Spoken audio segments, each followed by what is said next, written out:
community center. The canal walk, obviously Kathy talked about the ribbon cutting for the first phase of that tomorrow.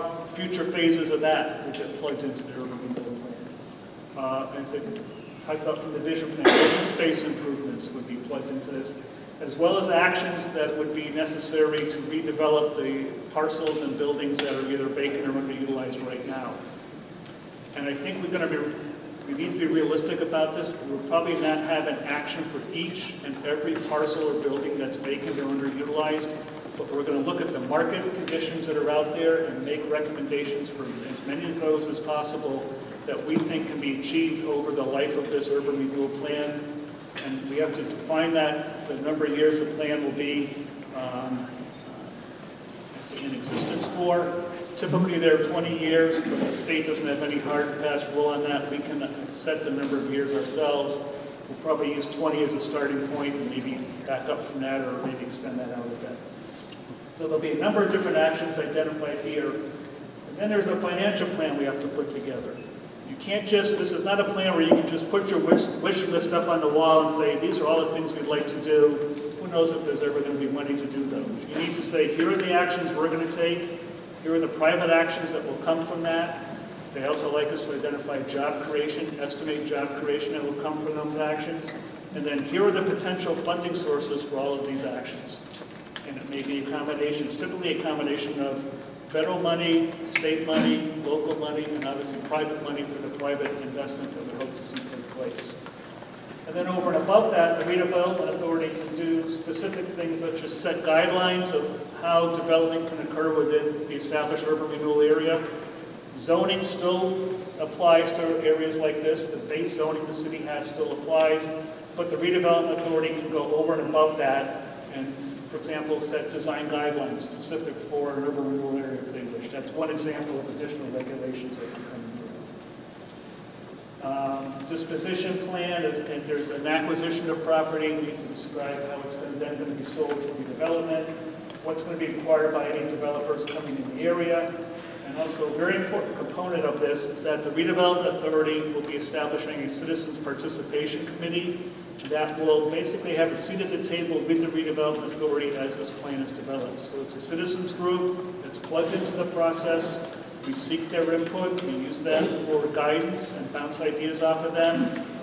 In the end, it's the redevelopment authority that has the final say on what's in the urban renewal plan, but the Citizens Participation Committee will have a major role in providing guidance and input to the redevelopment authority. And then they produce their own chapter of this document. So they have a voice separate from the redevelopment authority, and they can give their opinion about the urban renewal plan and what they think about it. Just as with the vision plan, the city wanted a very open and involved process, so there'll be a number of citizen participation committee meetings, open meetings with the redevelopment authority, some neighborhood meetings. We're required to have a public hearing at the end where the proposed plan is presented to the public.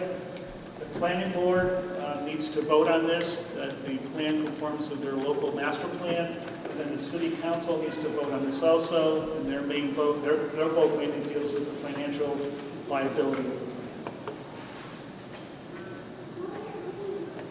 Throughout the process, we will be coordinated with DHCD and their urban renewal staff. I found that to be very helpful in other plans we pulled together. So we want to engage them. They've already been engaged in the process, so we'll continue to work with them. And then once the plan starts to come together with some specific actions, other elements need to be generated such.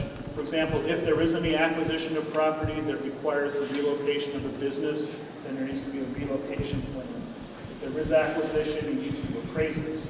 All urban renewal plans require an A&F. As I mentioned earlier, there may be a need for some zoning changes or some other regulatory actions, such as design guidelines if the city or redevelopment authority will those.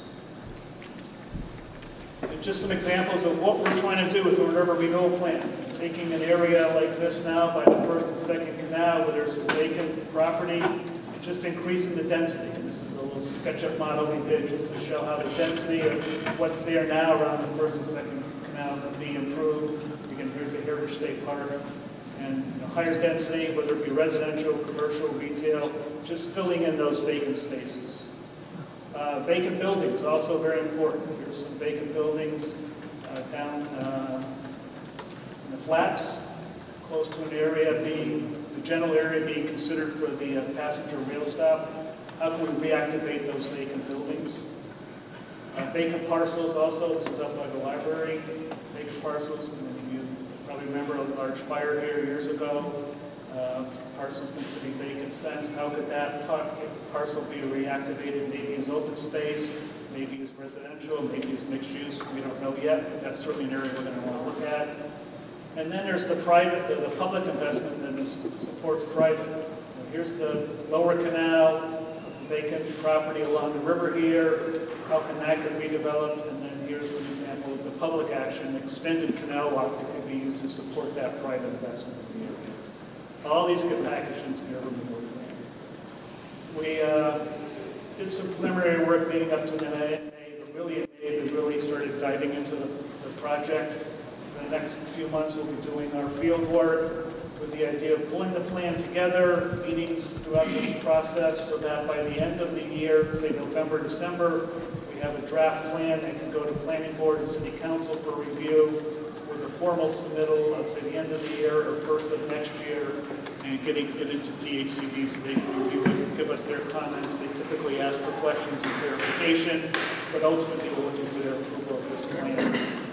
And I don't want to misspeak, Kathy, but this is a schedule we put together. This is our intent, but there are a number of pieces that need to get folded into this urban renewal plan, so that as you go forward with your master plan you're doing for the High Performance Computing Center and the Innovation District, that information is going to be very important to this urban renewal plan. So as you move forward with that study, we want to fold things into this, and if we have to adjust the schedule a little bit to make sure we get critical information to the urban renewal plan, I would certainly recommend that to the redevelopment authority in the city.